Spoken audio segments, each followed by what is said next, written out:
మామ 8th big boss 9 Telugu season అయితే కనుక హోరాహోరీగా స్టార్ట్ అయిపోయింది. ఆల్రెడీ మీ అందరికీ తెలిసిందే శ్రీజ రీఎంట్రీ ఇచ్చింది, బర్నీ గారు కూడా రీఎంట్రీ ఇచ్చారు. శ్రీజానే కంటిన్యూ అవుతుంది. బర్నీ గారికి మెడికల్ ఎమర్జెన్సీ వల్ల గేమ్లో కొంచెం టాస్క్లో పెట్టినప్పుడు దెబ్బ తగలడం ఏదైతే ఇంజరీ తగిలిందో దానివల్ల ఆయన అయితే కనుక టాస్క్లో ఫెయిల్ అయ్యారు. సో దానివల్ల ఏంటంటే ఆయన అయితే కనుక హౌస్లో కొనసాగడం లేదు మామ. సో శ్రీజ ఒక్కళ్ళే కొనసాగుతున్నారు. చిన్న లాజిక్ చెప్తాను చూడండి. ఇక్కడైతే కనుక శ్రీజ వెళ్ళిపోయే ముందు ఏవి చూపించలేదు అని చెప్పి ఎంతమంది నమ్ముతున్నారు. అదే చిన్న క్లూ అందరికీ తెలిసిపోద్ది. వెళ్ళిపోయేటప్పటికి యాక్చువల్లీ బిగ్ బాస్ షో పరంగా ఏంటంటే అందరికీ ఏవి చూపించాలి, తనకి ఎందుకు చూపించలేదు, అందరికీ ఎందుకు చూపించారు, ఏవి చూపిస్తే ఖచ్చితంగా బిగ్ బాస్ షోలో ఇక పెట్టడం కుదరదు అని చెప్పి మీరు ఎంతమంది నమ్ముతున్నారో కామెంట్ రూపంలో తెలియచేయండి మామ. అండ్ ఫస్ట్ టైం లైక్ కొట్టే మామ. మన ఛానల్ ఎవరైతే కొత్తగా చూస్తున్నారో వాళ్ళందరూ లైక్ కొట్టండి మామ. లైక్ కొట్టకుండా మాత్రం మన ఛానల్ చూడొద్దు, చూసినా కూడా లైక్ కొట్టేసే చూడండి, ఓకేనా. ఇంకా వీడియోలో డీటెయిల్గా చెప్పాలంటే మామ, నిన్న జరిగిన బిగ్ బాస్ మిడ్ నైట్ బస్లో అయితే కనుక కొన్ని ఫ్యూ పాయింట్స్ ఉన్నాయి. దాని పరంగా నేను డీటెయిల్గా మీకు కళ్ళ కట్టినట్టు చూపిస్తాను మామ. నిన్న ఆల్రెడీ మనం నామినేషన్ చూసాం, ఏ రేంజ్లో జరిగినాయో మామూలుగా జరగలేదు. ఈ వారంలో అయితే కనుక నామినేషన్స్లో 8 మంది ఉన్నారు. ఆ 8 మందిలో ఎవరైతే ఉన్నారో వాళ్ళ పరంగా కూడా వీడియో చూసి ఎవరైనా చూడకపోతే కనుక ఆ వీడియో కూడా చూడండి. మామూలుగా జరగలేదు. ఎవరైతే నిన్న ఎక్స్ కంటెస్టెంట్స్ ఎవరైతే ఉన్నారో వాళ్ళందరూ వచ్చి చేసి నామినేషన్ చేసే విధానం మామూలు లేదన్న కిర్రాక్ ఉందన్నమాట. ఆ ఎక్స్ కంటెస్టెంట్స్ ఎవరో చెప్తాను చూడండి. ప్రియా, దాంతో శ్రీజ, మనీష్ గారు, భరణి గారు, సృష్టి, ఫ్లోరా, వీళ్ళ 6 వచ్చి చేస్తారనమాట. ఒక్కొక్కరు చేస్తారు మామూలుగా లేదు. నామినేషన్ విధానం అయితే పూర్తిగా జరిగింది. మిడ్ నైట్ బస్లో కొన్ని ఇంపార్టెంట్ మ్యాటర్స్ మాట్లాడుకున్నాం మామ. ఏంటో డీటెయిల్గా చెప్తాను చూడండి. గౌరవ్ అయితే కనుక ఎందుకు ఫీల్ అయ్యాడు, రాము తనని చేశాడు కదా, ఏదైతే ఉందో తనని నామినేషన్ చేసిన విధానం ఖచ్చితంగా తన ఏదైనా జీర్ణించుకోలేకపోయాడు మామ. దట్టు టు ఇమాన్యుయల్ ఏదైతే పక్కా ప్లాన్తో కొన్ని వర్డ్స్ మాట్లాడుతున్నాడో అదొక point. And Emmanuel and Tanuja దృష్టిలో బ్యాడ్ అయ్యాడు, వాళ్ళిద్దరికి మళ్ళీ కనెక్షన్ సెట్ అవ్వదు. అందువల్ల మనోడైతే కనుక కళ్యాణ్ దగ్గర మంచిగా అవుదాం, నిరూపించుకుందాం అని చెప్పి అంటాడు. ఆ రోజు చీట్ దగ్గరేమో నేను నమ్మనని నేను చెప్తాడు. ఈ రోజేమో ఎవరు లేరురా బాబు దిక్కు, నాకు నువ్వే దిక్కు, తనుజ ఆల్రెడీ నాతో ఒక టాస్క్లో గొడవ పడిపోయి తనైతే కనుక విడిపోయింది. సో అటు తనుజాతో కలవలేను, ఇటు కళ్యాణ్తో విడిపోవాలంటే కనుక తనుజాని కలవాలంటే ఇండైరెక్ట్గా కళ్యాణ్ ఒక్కటే నాకు మధ్యలో మీడియేటర్ అనమాట అని చెప్పి అన్నట్టుగా మాట్లాడతారు అనమాట. అసలు నేను ఏం జరిగిందో డీటెయిల్గా చెప్తాను చూడండి. 5 నుంచి 10 నిమిషాలు ఉంటుంది మామ ఈ వీడియో. ఎంతకన్నా ప్రొలాంగ్ చేయాలనిపించట్లేదు. ఎందుకంటే కనుక సుత్తి కొడుతుందని చెప్పి చాలామంది కామెంట్ చేస్తాను. నిజంగా నేను చెప్పేది సుత్తి అనిపిస్తే కనుక ఖచ్చితంగా కామెంట్ రూపంలో తెలియజేయండి మామ. లేదన్నా బాగా చెప్తున్నారు కంటే నిజంగా బాగా చెప్తున్నారని చెప్పి కామెంట్ రూపంలో తెలియజేయండి. ఎందుకంటే మీ రివ్యూ నాకు చాలా ఇంపార్టెంట్. సో ఇక్కడ నుంచి వీడియోస్ 10-15 నిమిషాలను ముగిస్తాను. లేదు మీరు బాగా చెప్తున్నారంటే చెప్పండి, ఖచ్చితంగా హాఫ్ అన్ అవర్ దాకా తీసుకెళ్తాము. ఇది మీ చేతుల్లోనే పెడుతున్నాను. సో కామెంట్ రూపంలో తెలియజేయండి. నిన్న నైట్ బజ్ అయితే కనుక జరిగింది కదా, ఆ నైట్ బజ్లో తనుజ కళ్యాణ్తో ఇలా మాట్లాడుతుంది. చాలాసేపు తనుజ కళ్యాణ్ మాట్లాడుకుంటారు, డీమాన్ పవన్, రీతు చౌదరి మాట్లాడుకుంటారు. వీళ్ళకి అసలు బుద్ధే లేదబ్బా. డీమాన్ పవన్ రీతుకి తిట్టుకుంటారు, కొట్టుకుంటారు, మళ్ళీ కలిసి తిరుగుతారు చూసారా. అది వాళ్ళ జెన్యూనిటీ అనుకోవాలో, జనాలలో చూసే వాళ్ళ పిక్చర్లు అనుకోవాలో ఏంటో నాకైతే అర్థం కాలేదు. అండ్ బిగ్ బాస్ దీంట్లో అయితే కనుక తనుజ కళ్యాణ్ అయితే కనుక మాట్లాడుకుంటూ ఉంటారు.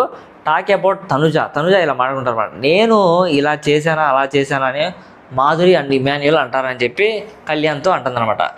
ఇప్పుడు మాధురి గారు అల్టిమేట్గా ఏంటంటే తనుజాకి దగ్గర తిరుగుతానన్నమాట. అండ్ ఇమాన్యుయల్కి ఫస్ట్ నుంచి ఏంటంటే డే 1 నుంచి ఇమాన్యుయల్ తనుజ అంటే చాలా ఇష్టం. తను వాటర్ టాస్క్లో అవనివ్వండి, తర్వాత బెడ్ టాస్క్ ఇలా కెప్టెన్సీ కంటెంట్ టాస్క్ అవనండి, ఎక్కడ చూసినా ఇమాన్యుయల్ దగ్గర తనుజాని ఫస్ట్ నుంచి లైక్ చేయడం, ఏదో ఎక్స్పెక్ట్ చేస్తున్నాడు తనుజా నుంచి అనిపించుకోవడం.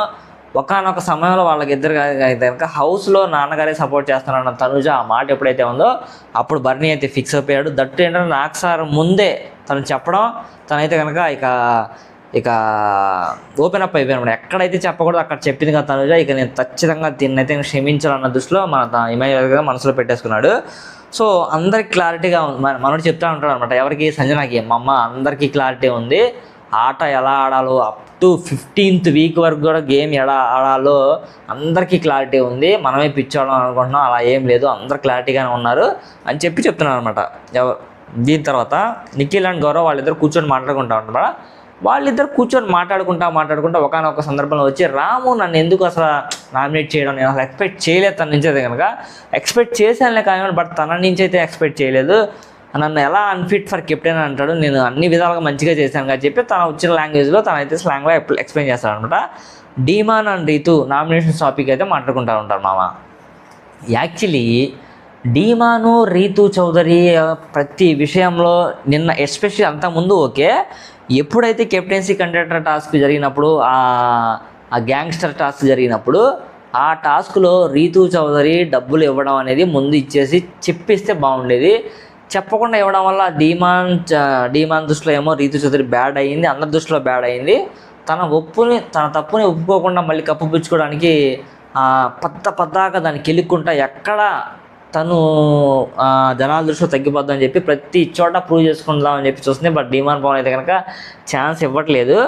తనుజ ఇమ్ము గురించి బ్యాడ్గా చెప్తున్నాను అనమాట కళ్యాణ్తో. సో ఇలా నాకు సపోర్ట్ లేదు తన దగ్గర నుంచి, ఫస్ట్ నుంచి నేనైతే కనుక అంతగా ఎక్స్పెక్ట్ చేయట్లేదు. దట్టు ఏంటంటే కనుక తను ఎక్కడ నాకు సపోర్ట్ చేయకుండానే ఉంటున్నానని చెప్తుంది తనుజ అయితే కనుక. బట్ ఎక్కడో యాక్ట్ చేస్తున్నాడేమో, ఫేక్ గేమ్ ఆడుతున్నాడా అని అనిపిస్తుందని చెప్తుంది అనమాట. సో వాడకంలో నిన్ను మించిన వాళ్ళు ఎవరు లేర్రా బాబు అన్నట్టుగా ఉందన్నమాట. నేను అందుకని తమ్నేల్లో పెట్టాను. ఎందుకు ఆ మాట అన్నానంటే కనుక ఒక పక్క కళ్యాణ్ తిడుతుంది, మళ్ళీ కళ్యాణ్తో అవసరం వచ్చినప్పుడేమో కళ్యాణ్తో మంచిగా మెర్జ్ చేస్తే ఒక పక్క ఇమాన్యుల్ తిడుతుంది. ఇమాన్యుల్ తిట్టిన తర్వాత నువ్వేరా దిక్కు నాకు ఎవరు లేరని చెప్తాను అనమాట. ఇది తనుజ యొక్క మనస్తత్వం. నేను చెప్పింది ఖచ్చితంగా మీకు నచ్చితే కనుక మామ నువ్వు చెప్పింది కరెక్టేరా బాబు అని చెప్పి మీకు ఎవరు కనిపించినా ఖచ్చితంగా కామెంట్ రూపంలో తెలియజేయండి మామ. అండ్ రీతు డీమాన్ పవర్తో గొడవ పడినా కూడా సింగిల్గా మీరు అబ్జర్వ్ చేస్తే నిన్న మాధవి గారితో ఫైట్ చేసిన విధానం మామూలుగా లేదనమాట. అల్టిమేట్ పిచ్చ పీక్స్కి వెళ్ళిపోయిందని అనుకోవాలి. లేడీ టైగర్ కింగ్లా పోరాడిందిరా బాబు అని చెప్పి అనిపించింది నాకైతే కనుక. సో దీనితో పాటుగా ఏంటంటే కనుక పాపం కళ్యాణ్ ఎందుకురా బాబు ఈ స్థితిలో ఉండి నిన్న పెట్టిన పాయింట్స్ శ్రీజ అయితే మామూలుగా లేదు, మనవాడికి ఫీజులు ఎగిరిపోయినాయి అనమాట. శ్రీజ చెప్పిన పాయింట్ ఏంటంటే కళ్యాణ్ అరే నువ్వు క్యారెక్టరైజేషన్ చేసినా ఏం మాట్లాడావు కదా, నీకు చేత కదా, భయపడుతున్నావు అని చెప్పి మామూలు కాదు నోటుకు వచ్చినట్లు ఇచ్చి పడేసిద్ది అనమాట. నువ్వు ఎందుకు రమ్య మోక్షాన్ని ఎందుకు చేయలేదు, మాధురి గారిని ఎందుకు చేయలేదు, భయపడ్డావా నువ్వు ఏంట్రా బాబు అని చెప్పి ఇండైరెక్ట్గా తిట్టిందనమాట. సో ఆ తిట్టిన తర్వాత ఈ వీక్ ఏమైనా గేమ్ మార్చుకుంటాడా విధానంలో అని చెప్దాం. ఏది నీకు హెల్ప్ చేసింది అనుకుంటున్నావు తనుజ, నువ్వు తనతో ఎందుకురా బాబు అంత క్లోజ్గా ఉంటున్నావు, నీ ఏం నువ్వు అని చెప్పి ఇండైరెక్ట్గా చెప్తాను అనమాట. తనుజాకైతే ఫీజులు ఎగిరిపోతాయి, సైలెంట్గా కూర్చుంటుంది అనమాట, ఏం పట్టనట్టుగా యాక్టింగ్ చేస్తా అక్కడ కూర్చొని. సో బట్ కళ్యాణ్ ఏమో న్యాయంగా చెప్తున్నాడు అనమాట ఇమాన్యుల్ గురించి. చిచ్చి లేదు తనుజ నీ గురించి తను అలా అనుకోడు, నీ గురించి స్టాండ్ తీసుకున్నాడు, వాటర్ టాస్క్లో నీకు నీళ్ళు పోసాడని చెప్పి చెప్తాడు అనమాట. సో అయినా కూడా అర్థం చేసుకోకుండా ఎలా పడితే అలా ఇమాన్యుల్ మీద గొడవ పడడానికి ముందుగా రెడీ అయ్యేది అనమాట. దీని తర్వాత గౌరవ్ ఫీల్ అయిన విషయం అనమాట. గౌరవ్ మీద ఫీల్ అవుతాడు, రాము నన్ను చేయడం ఎక్స్పెక్ట్ చేయలేదు, వేరే వాళ్ళు ఎవరైనా చేస్తారా అని చెప్పి. సో నీ దగ్గర నుంచి ఎక్స్పెక్ట్ చేయలేదు బ్రో అని చెప్పి చెప్తాడనమాట. అండ్ ఇమాన్యుల్ కళ్యాణ్ కూడా ఇమ్ము బాగా రెచ్చగొడతాను అనమాట, ఇమ్ము కళ్యాణ్ని. సో ఇమ్ము కళ్యాణ్ని రెచ్చగొడుతున్నట్టు అనిపించింది నాకు ఎందుకంటే కనుక తనుజాకి ఆల్రెడీ ఇమాన్యుల్ పడట్లేదు కదా, మనోడు కళ్యాణ్కి తనుజాకి కొంచెం దగ్గర కదా, సో వీళ్ళిద్దరి మధ్య గొడవ పెడదాం అన్నట్టుగా ట్రీట్ చేస్తానని చెప్పి నాకైతే అనిపిస్తుంది. అండ్ ఇమ్ము బాగా హట్ అవుతున్నాడు తనుజ పరంగా. సో నిజమే మా మాట మాత్రం వాసన యాక్సెప్ట్ చేయాలి మనమైతే కనుక. అండ్ ఇమ్ము కళ్యాణ్ బాగా డీప్ డిస్కస్, రాము కూడా వచ్చాడు, వీళ్ళిద్దరు డిస్కస్ చేసుకుంటూ ఉంటారు, రాము కూడా వచ్చాడు. దాని తర్వాత కళ్యాణ్ దగ్గరే చెప్తున్నాడు అనమాట ఏంటో ఏదో రీజన్ ఉందని చెప్పి. సో కళ్యాణ్ దగ్గరే చెప్తున్నాడు ఏంటో ఏదో రీజన్ ఉందని చెప్పి. రైట్, ఈ పాయింట్స్ మెయిన్గా నిన్న అయితే కనుక ఈవినింగ్ మిడ్ నైట్ బజ్లో డిస్కస్ చేసుకున్నారు మామ.